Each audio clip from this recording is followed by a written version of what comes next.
Hello my friends, today we're learning about Basra Daf Kuf Lamed Zayin. We're starting about 9 lines up on Kuf Lamed Vav and Beis at the end of the line ACV. So, to get back into the Sugya, we had a Machloikis Rabbi Yochanan and Rish Lakish. When one person has the ownership of a land and the other person has the ownership of the fruit that come out the land, who's the stronger ownership? So do we say kinyan peres ke kinyan aguf, meaning if you could eat peres, it's like you own the actual land? Or no, we say kinyan peres lav ke kinyan aguf, and that means kinyan aguf is stronger. So Rabbi Yochanan holds that kinyan peres is not strong. It's lav ke kinyan aguf, and kinyan aguf is stronger, and Rabbi Yochanan holds kinyan peres is stronger. Said the Gemara, Eisi ve Rabbi Yochanan le Rish Lakish, Nechasai lecha v'acharecha irash ploni, v'acharav irash ploni. Met rishon, קנה שני, מת שני, קנה שלישי, מת שני בחיי ראשון, יחזרו נכסים ליורשי ראשון. ואם איתה ליורשי נותן מבא אלי. So Rabbi Yochanan's kasha to Rish Lakish is the following. The Brisa says that if Yaakov said, I want to give my possessions to Reuven, and after Reuven passes away it should go to Shimon, and after Shimon passes away it should go to Levi. So that's the din. Reuven gets it, Reuven passes away, goes to Shimon, Shimon passes away, goes to Levi. The Brisa says, what's the case if Reuven had it and then Shimon died before Reuven passed away? So when Reuven passes away, who does it go? To Levi? But Levi can't get it because Levi only gets it back from Shimon, and Shimon's not here anymore. Says the Brisa, it goes to the Yorshim of Reuven, because there's no Shimon to get it, so Levi only gets it from Shimon, so therefore it goes to the Yorshim of Reuven. Says Rabbi Yochanan to Rish Lakish, if you're right that the Kinyan Aguf is the strongest, who has the Kinyan Aguf over here? The first person, Yaakov, who's the Noisen Matona, because he gave Reuven the Peres, then to Shimon, then to Levi. So therefore, now that there's no way to get to Levi because Shimon's dead, so when Reuven passes away, it should go to the person who has a stronger kinyan, the guf, lefishitas Shlokish, that the guf is stronger. So the Yorshim of the Nois and Yaakov, he should get it, not the Yorshim of Reuven. On that he answered him, Amar lei, kvar tirgem Rabbi Oshaya beBavel, acharecha shayni. V'chen Rami Rama bar Une kamei dera, v'amar acharecha shayni. So Rish Lakish answered to Rabbi Yochanan that your kasha is already answered. Rish Lakish and Rabbi Yochanan were the Amiroim who lived in Eretz Yisrael. He said in Bavel already they answered this question. Why? Rabbi Oshia said that when you say Acharecha Leploini, in a case where one has Kinyan Peres, one Kinyan Aguf, very good. But when a person gives Reuven and then Shimon and then Levi, so the din is that he wants everything to go to Reuven. So far that we're going to see soon that Reuven could even sell the land and it's the Mechiras Chal, and Shimon won't get it after Reuven passes away. It's different when Kinyan Peres, Kinyan Aguf. Here in this case is even giving him Kinyan Aguf to Reuven, and therefore if Reuven passes away and Shimon's dead already, so the Yorshim of Reuven who have Kinyan, they get it and not the Noisen, because the Noisen released it already. And we say as well that also Rabbi Bar Rav Huna asked this question in front of Rav, and he answered the same teretz. Asked the Gemara Kasha Rabbi Yochanan v'Tanya yachzeru liyoshei noten. We learned another brayta that says that it goes back in such a following case where he gave a present to Reuven, then to Shimon, then to Levi, and Reuven passed away, and Shimon passed away already before that. It goes to the one who gave the present to his Yorshim, so we could see why that's the right to Rish Lakish, that the Kinyan Aguf is the strongest, and this brayta holds that Charecha is not any different. And therefore the Kinyan Aguf stays by the first person, and therefore it goes to his Yorshim. So we could see in the Brisa that Kinyan Peres is not strong, and Kinyan Aguf is strong, like Rish Lakish, not like Rabbi Yochanan. Said the Gemara Kuf Lamed Zayin Amud Aleph, Tanaihi, Detanya, Nechasai Lecha v'acharecha leploni, ve'arad rishon u'machar v'achal. השני מוציא מיד הלקוחות.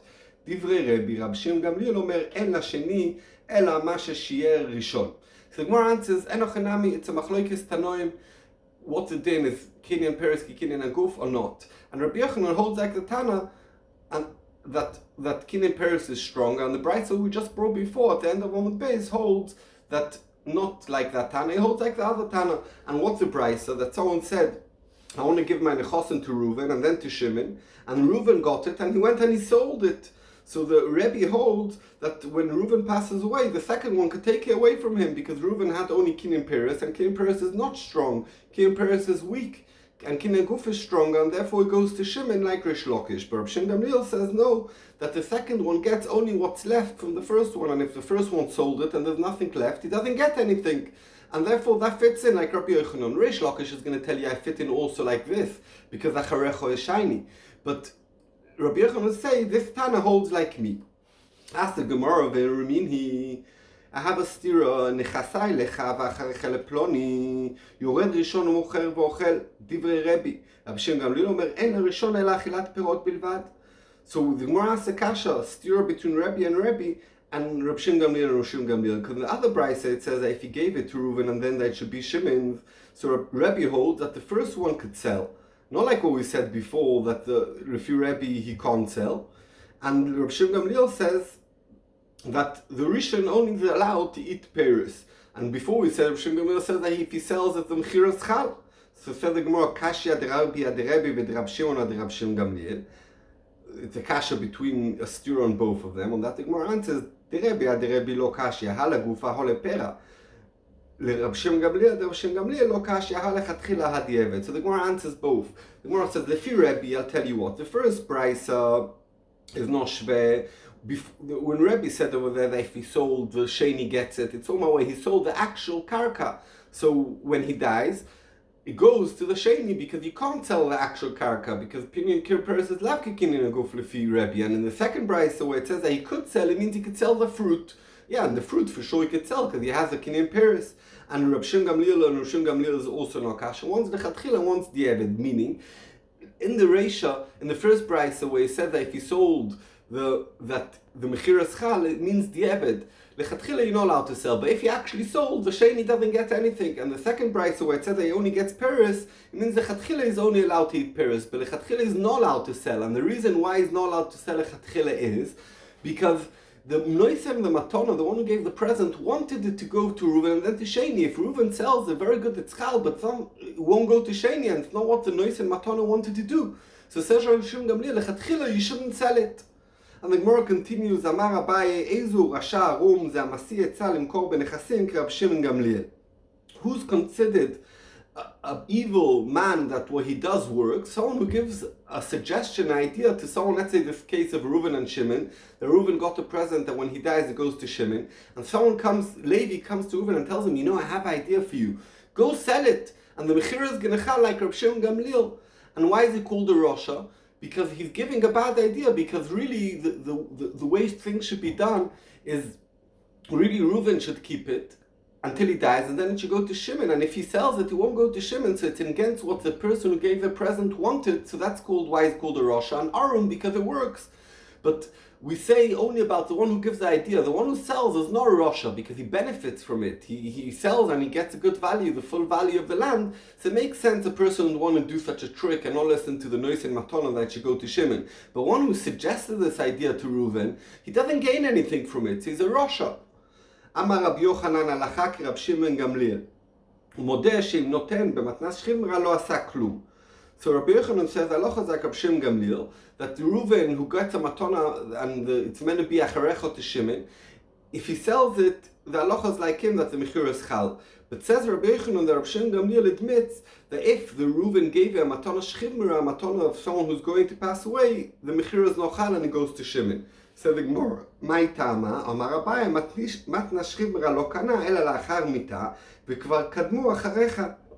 Explains Abaye that because when did the matnas chimra, the takonas chazal, the matnas chimra work only when you pass away. When you pass away, it's already there is someone else who's already first in the line. Acharecha leploini to Shimon already is before this person that he sold. He gave it to a matnas chimra, and therefore Shimon catches it type of thing, has a right on it before the other person, because the matona is only chal after he passes away. Once he passes away, it's already acharecha leploini, and therefore the person won't get it. Ask the Gemara, Mi Amar Abaye Achi, Va'itma matna shchibera me'intai kana, Abaye Amar Gmar Mita, V'Rava Amar La'achar Gmar Mita. The Gemara asks the kasha, there's a machloikis between Abaye and Rava, when does matna shchibera work? And Abaye says that's at the end of the death, before he actually dies. And Rava the one who says only lachar misa. So if Abaye, that's before he actually dies, mamish on the last seconds of his life. So the one who gets a shchiv mara, he's there before the person acharecha leploini, because acharecha is only after Reuven dies and he's not dead yet. So how could he say the explanation over here? On that the Gemara answers adar be Abaye me'ahi mimai demai adar be dilme meha adar be lo sal kedai tach tetnan vegitach imati ze gitach mecholi ze gitach lachar mita lo amar klum. On that the Gemara asks. The Gemara says a stira, we said. So the Gemara says, no, Abaye changed his mind and he agrees at the end that matna shchimera is really chal at only when the person dies, and therefore acharecha comes first. On that the Gemara asks, how do you know? We have a contradiction in Abaye. How do you know which one he changed his mind about? On that the Gemara says, no, the svara is he changed his mind about matna shchimera, that he agrees at the end to Rava that it's only lachar misa. Why is that? Because it says a Mishnah that if someone wants to give a get, only if he passes away, or he gives a get if I die from this illness, or if he gives a get clearly only after he dies, he didn't do anything because there's no get lachar misa. So we could see that's a similar case to shchimera. And if Abaye is correct, the matna shchimera works a second before he passes away, so a person could give a get a second before he passes away. Elomai, we could see that it's only chal after he passes away. So the Chora Abaye changed his mind and he agreed that matna shchimera is only when he passes away, and therefore it makes sense. The din of Rabbi Yochanan and Shim Gamliel, that Shim Gamliel admits that if it's a matna shchimera, it will go to Shimon and not to the person who got the matona. Amar Rabbi Zera, Amar Rabbi Yochanan, Halacha ki Rab Shim Gamliel, ואפילו היו בהם עבדים והוציאן לחירות. So Rabbi Zera says in the name of Rabbi Yochanan, halacha like Rab Shimon Gamliel, like we saw before, and he adds on that even if the Reuven who got the present and then was going to go to Shimon, he got avodim, and in the time that Reuven was alive, who was Meshacher, who released these slaves, it's chal. On that the Gemara asks, Pshita, obviously, why should they not be chal? Obviously it's chal, it's no different like he could sell the land. You might have thought that the one who gave him the present says to him, why are you releasing these slaves? It's a issa, it says Le'olam ba'em ta'avodu, you're not allowed to release a slave. So if you're doing it, you're over isur. I don't want to give it to you as a present that you should be over isur. Kamash malan, this is the chiddush. So we're saying no, it's totally his and he could do what he wants and he could release it, even though there's over issa, it's chal. Amar Rabbi Yosef, Amar Rabbi Yochanan, halacha ki Rab Shimon ben Gamliel.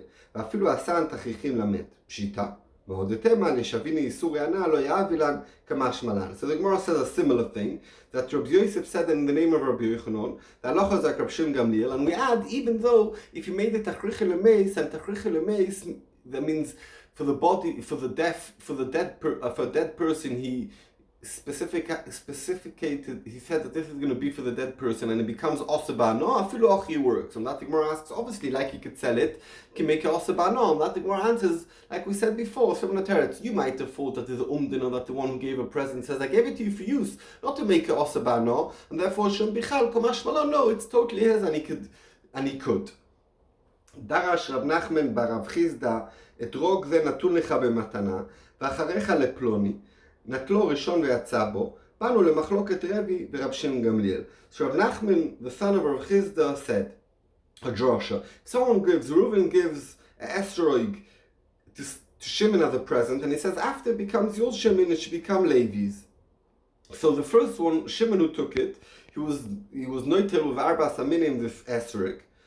And the shaila is he yoytze or not? Because by esrog it needs to be lochem, it needs to be you need to own it. So is it called ownership or not? So he says Rav Nachman, that this is a machlekes Rabbi Rab Shimon Gamliel. If you're Rab Shimon Gamliel, that the first one could sell it and the mechiras chal, he's yoytza. If you're Rabbi, that if he sells it, once he passes away, he goes to Shimon, so he's no yoytza because it's not considered fully lochem.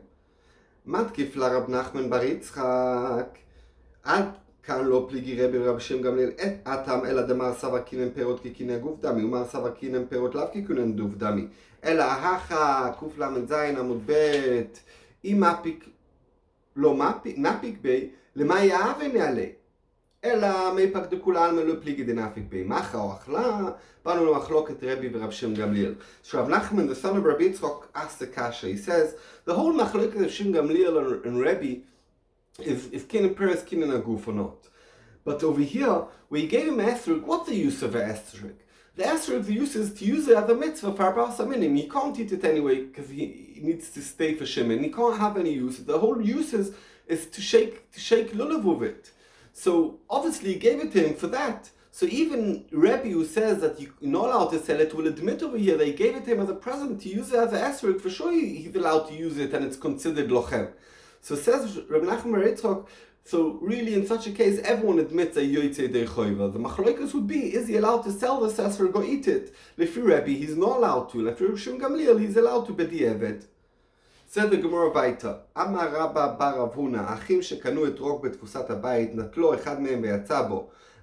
אם יכול לאכלו, יצא, ואם לאו לא יצא, ודווקא דאיקה אתרוג לכל חד וחד. And then the last few words, אבל פריש או רימון לא, we're not goyres. So Rabba, the son of Rav Huna, says, brothers who got a Yerusha, and they never split the Yerusha between them yet, and there's an esrog over there, and one of them took it for Arba'as Aminim and used it. So we say it depends. If he could eat it and the other brothers won't be upset with him and say, why did he eat the esrog? Because there's lots of esrogim around, and they're okay about it, so it's mamish his, so then he's yoitza. And if they are makbid, he's no yoitza, and the Gemara says, and that's dafka, Rabba says, it's dafka when there's each one has the esrog in the Yerusha, and therefore they're not makbid, because he says, okay, you use yours for your Arba'as Aminim, I'll use the other one, and each brother will have his own esrog. But if they don't have esrogim, they're not willing to give it to him, and they all shutfim on it, and therefore shutfim, you can't be yoitza, it needs to be totally yours to be yoitza Arba'as Aminim. אמר רבא, אתרוג זה נתון לך במתנה על מנת שתחזירהו לי. נטלה ויצא בו, החזירו, לא יצא בו, החזירו יצא, לא החזירו לא יצא, כמשמע לן דמתנה על מנת להחזיר שמה מתנה. So says Rava, so Reuven gives Shimon an esrog on the first day of Sukkot, and he says, it's a matana of yours only if you give it to me back. And Shimon takes it, and with his Arba'as Aminim, he shakes it. And then, so says the Gemara, depends. If he gives it back to Reuven, he's yoitza, because the condition of Al Menaseh, he'll give it back, he did it, and therefore the time that Shimon had it was totally his, it was lochem. And if he never gave it back, so the Tnai wasn't chal, so therefore it's never Shimon, that therefore he's no yoitza. And so the Gemara, the chiddush is that we see from here, the matona Al Menaseh there is a proper matona, even though that has a condition on it. If he kept the condition, the time they had it was totally his, and there's no problem of lochem. Said the Gemara, "Iteta de'avela dikla be'ara derab Bibi bar Abaye. Kol ema de'avet azla lemigzera ave kapidu lave. Aknita ne'alei kol shnei chayav. Azal iu akne ne'alei lebno katan. Amar Rav Huna brei de Rav Yoshua mishum de'atu memulai amritu mili memuleita afilu Rab Shimon Gamliel lo ka'amar ela la'acher אבל לעצמו לא." So the Gemara says a story. There was this woman that she had a palm tree in the middle of the land of Rabbi, the son of Abaye. And whenever she went to deal with the palm tree to cut off the fruit, etc., Rabbi was upset with her. So she gave up and she said, okay, Bibi, listen, this is yours until you pass away, it's yours, and then afterwards it's going to be mine. So what did Bibi do? He went, took it, and he gave as a present his young son. Why? Because he said, we passed like Rab Shimon Gamliel, that the Rishon could sell it. So here I'm giving it as a present to my son, and then even when I pass away, it will stay his. So Rav Huna, the son of Rav Yeshua, told Bibi bar Abaye, because he come from Bnei Eli, Abaye and Rava they come from the line of Eli. And Eli had a klala that all his kids and grandkids will die young. So he basically said, because you come from a family who's cut off, who die young, you say something that's dead young that makes no sense. Why? Even Rab Shimon Gamliel agrees that in such a case you can't sell it. When did Rab Shimon Gamliel say Reuven could sell it and the mechira is chal, when you give it to Reuven and then it should be Shimon's? But if you give it to Reuven and then you want it back for yourself, you don't give Reuven the right that he could sell it. You give it to him in a lower ownership that for sure you'll get it back, because you make sure that you want to get it back, and therefore you keep for yourself the ownership that you can't sell it, and therefore in that case you can't sell it. So therefore in this case where the woman gave it to her Bibi and wanted it back after her Bibi passes away, Bibi bar Abaye has no right to give it to his younger son, to anyone. Amar Rabba Amar Rav Nachman, שור זה נתון לך במתנה על מנת שתחזירהו לי. הקדישו והחזירו, הרי זה מוקדש ומוחזר. אמר לי רבא לרב נחמן, מהי האדרי? אמר לי ומהי חסרי? אלא אמר רבא שהיא חזינן. היא אמר לי על מנת שתחזירהו האדרי. היא אמר לי על מנת שתחזירהו לי, מידי דחזי לי כאמר לי. So the Gemara says, Rava said in the name of Reb Nachman, if Reuven gives Shimon a shirt, and he says it's a present to you, on condition that you give it back to me. And Shimon went and was makdish it to Beis HaMikdash, and then he gave it back to him. So says Reb Nachman, the din is, it's mukdash hamuchzor. Since he gave it back to Reuven, so he kept it now matonas la'achzir, and therefore it was his when he was makdish it, and therefore the hekdesh is chal. And that Rava told him, what do you mean? But he didn't give anything back. It's hekdesh. It's not his anymore. And that Rav Nachman told him, what do you mean he didn't give it back? What did he make him lose? Here's the cow. It's something spiritual that changed, not something physical in the cow. So says Rav Ashi, depends. We look. If he said on condition you'll give it back, so then it means give it back in any condition, even if it's going to be hekdesh. The second you give it back, it's okay, and therefore the t'nai of giving back is chal, and therefore the hekdesh is also chal. But if he said that al-menas, you'll give it back to me, and he added, no, you give it back, he said to me, the adding to me means to say I want to use it. I will give it back like you use it, and since you made the hekdesh, I can't use it when it's hekdesh, and therefore it's not considered giving it back. So if it's not considered back, hekdesh is not chal. So therefore hekdesh, in that case where he says on condition that you'll give it back to me, the din is that it's not chal. This week's parsha, we could see why we have such a difficult golus in our last golus of Ishmael. Because in this week's parsha it says that the Malach Hashem told Hagar that your son that's going to be born, you should call him Ishmael. What's Ishmael? Shomakel, Hashem heard the tefillis. So first of all, it's quite rare, I think, that the Malach says to someone how to call your child. We've seen it as well by Yitzchak. Hashem tells Avram he should call him Yitzchak, but here as well by Ishmael, Malach decided he should be called Ishmael. And the reason why he's called Ishmael is because Hashem heard your tefillis. I mean, Ishmael has the power of davening, and we can see it until today that Ishmael, they daven 5 times a day, and they daven to the same God that we daven to. So even though that they do lots of bad things, because they daven, they have such a strong power, and that's why it's such a hard thing to manage to win them, because they have the power of tefillah. And I want to pray to Hashem that b'schus Avraham, Yitzchak, and Yaakov, we should be zoicha for Geula Shleima and all the sorrows the Jewish people are passing through our days all over the world should finish. And v'yeda kol pol ki ato pe'altoi v'yovin kol yetzur ki ato yitzartoi. Good Shabbos.